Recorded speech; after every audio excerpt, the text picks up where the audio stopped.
এবং রাষ্ট্রপতির কি কি বিষয়ে স্বাধীনভাবে মতামত দিতে পারবেন এবং দ্বিকক্ষ বিশিষ্ট পার্লামেন্ট হলে সেই ইলেকটোরাল কলেজ সংক্রান্ত দ্বিকক্ষ বিশিষ্ট পার্লামেন্টের সদস্যগণ, নারী আসনের সদস্যগণ আর জাতীয় সংসদের সদস্যগণ নিয়ে ইলেকটোরাল কলেজ হবে কিনা, তাদের ব্যালটে তাদের ভোটটা গোপন ব্যালটের মাধ্যমে হবে কিনা এবং ইলেকটোরাল কলেজের মধ্যে আরও বিস্তৃত হবে কিনা, যে আইডিয়াগুলো নিয়ে আলোচনা হয়েছে তাতে করে এই আলোচনাও এসছে যে ইউনিয়ন পরিষদের চেয়ারম্যান, মেম্বারগণ, স্থানীয় সরকারের বিভিন্ন পর্যায়ের ইলেক্টেড প্রতিনিধিগণ, পৌরসভা, সিটি কর্পোরেশন সহ জেলা পরিষদ সহ তারা এখানে ভোটার হবেন কিনা, এই আলোচনা ওখানে এসছে।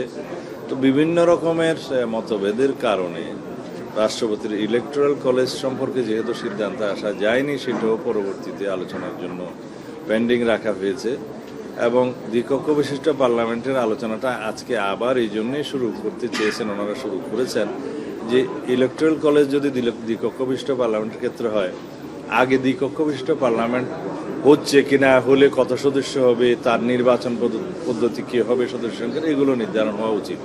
এই আলোচনাটা ওনারা এনেছেন, সেটাও এখনো পর্যন্ত কোনো জায়গায় আমরা আসতে পারিনি, আলোচনাটা চলছে। আর জেলা সমন্বয় কাউন্সিল সম্পর্কে যে আলোচনাটা গতকালকে ছিল, এটারও অগ্রগতি হয়নি।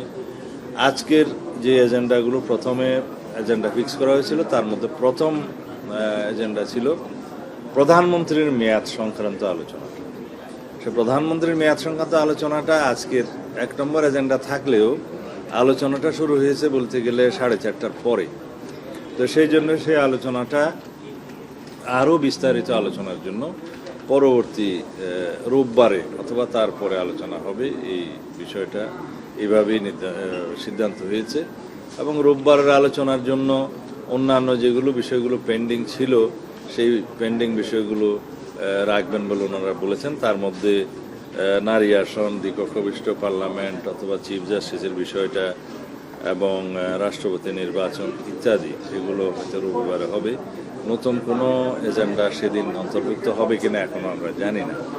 যাই হোক, আজকের আলোচনার ভিত্তিতে আমার মনে হয় আপনারা প্রশ্ন না করলে আমার পক্ষে বেশি বলার কিছু নেই। রাষ্ট্রপতি নির্বাচনের বিষয়ে আমাদের দলীয় অবস্থান সংস্কার কমিশনে যেভাবে আমরা লিখিতভাবে জানিয়েছিলাম এবং পরবর্তীতে আলোচনা হয়েছে, তা হচ্ছে রাষ্ট্রপতি নির্বাচনটা বিদ্যমান পদ্ধতিতে বর্তমান সংবিধানে যেভাবে আছে সংসদ সদস্যগণ নির্বাচন করবেন।